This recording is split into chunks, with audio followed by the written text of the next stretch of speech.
Ay, grabe. Oh my God! What is that? Kabayang Bonda. What is this? Kabayang Bontes. Hi mga ka-for the U! So it's another day, so it's another ka-OA. So as you can see, magkakasama na naman po ang tatlong OA. Bali ang dalawang OA na po pala yan, na si For the U at si For the ay nauna na. Bali kakapunta ko pa nga lang sa araw na ito. Since I do have an important matter na kailangan ko attendan. Bali hindi nga lang po pala kami ang nandito. Kasama po pala namin ang pamilya ng aming tito. As you can see, nagre-ready na kami matulog since pupunta kami bukas sa 100 Islands. At kinaumagahan nga, ready na kami for breakfast. Bali walking distance nga lang po pala yung pagkakainan namin.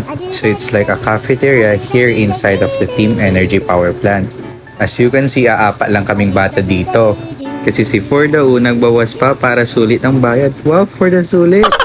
Ayan na siya, ready na kumain. And here nga po pala is like a buffet. Buffet? Grabe naman ang pagkasosyal.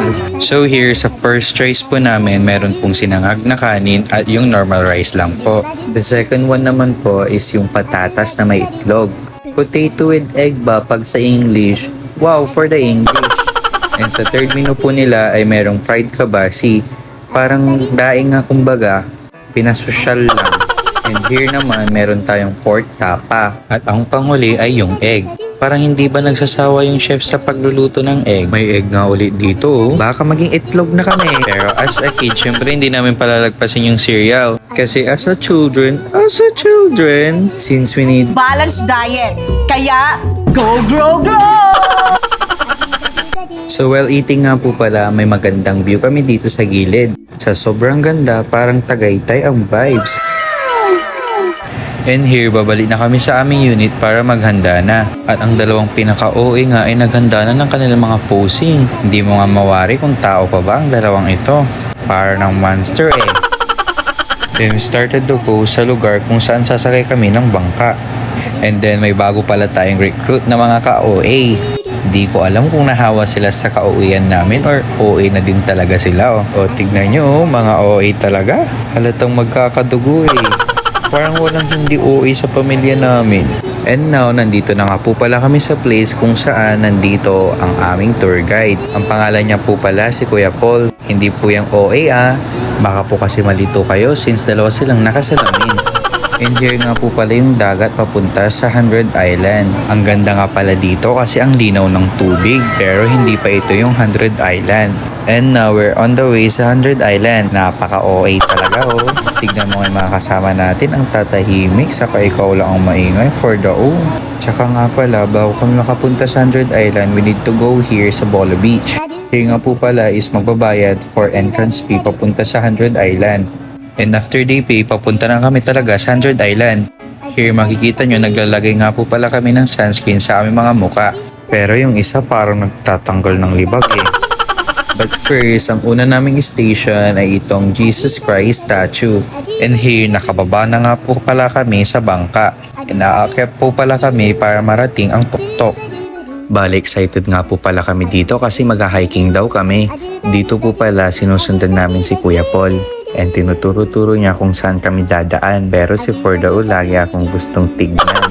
And here nga makikita nyo na puro hagdanan ang aming pinadaanan. Bali, ang ganda nga po pala dito kasi ang dami mga halaman. Kaya habang naglalakad, napakaganda ng pagmasdan ang mga halaman. Kaya yun, nakangiti kami habang naglalakad. Pero katulad nga ng sabi nila, nasa una lang masaya.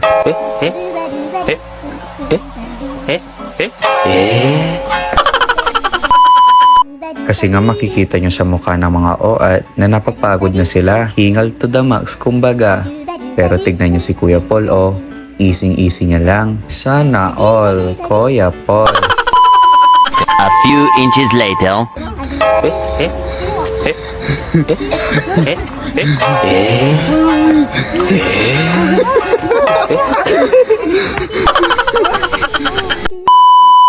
Pero kahit pagod na kami, hindi pa rin mawawala ang pagka-OA.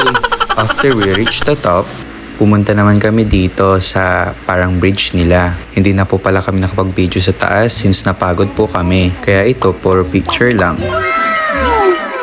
And after nyan, may isa pa kaming inakyatan. Bali, ito nga po pala yung bonsai garden. Makikita nyo na kumakaway-kaway kami kahit pagod na kami. Kasi sayang naman yung pinunta namin pag hindi namin pupuntahan lahat, di ba? Pero pagkatapos namin umakyat, bumaba na kami syempre. Ang bilis, no? Pagod na kasi kami. And after that, nakakapagod na hiking, kitang-kita nga yung initim ko kaagad since it's really evident on my skin. At eto na nga, nandito na tayo sa lugar kung saan pwede ka maligo, maglaro, at marami pang iba. Since they do have different kind of water activities here. Since meron kayak, merong banana boat, and many more. But before we experience their banana boat, nagmerienda muna kami. Para syempre hindi kami mahilo, no? At may laman ang aming tiyan. And now, naka-safety gears na kami para iwas sa disgrasya. Bali, di kami rinig dito kasi maingay yung boat. And yun, we really enjoy the banana boat. Yan na nga evidence sa kanilang mukha na they enjoy it so much. And after nga namin nag-banana boat, nandito na kami upang maligo. Bali, ang ganda nga dito kasi medyo makulimlim. Kaya sinulit na namin habang wala pa yung araw. Yun na nga sinasabi ko may init na naman mamaya Kaya sa part na to, nagpe-prepare na kami umalis since lunchtime na rin. Bali, nandito na kami sa island kung saan kami kakain.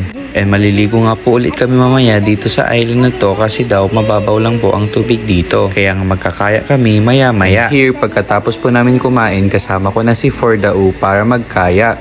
Kala mo naman talaga ako marunong yung dalawa Bali, bala pala naming ikutin itong island na to.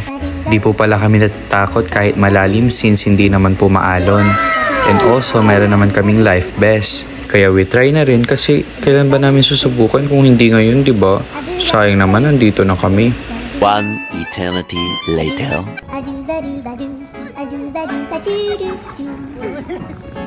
And after this kayak session, mahinanda nga po pala kaming intermission number. Intermission number! Okay, let's proceed to group 1. 1, 2, 3, go! Hay nako, may pag-asa ba ako? Oh, diba ang perfect? Okay, group 1, you got a perfect score! At hindi pala kami nasabihan na nandito pala ang dalawang Miss Universe Philippines. God, who's that to your worst bag? Is that you?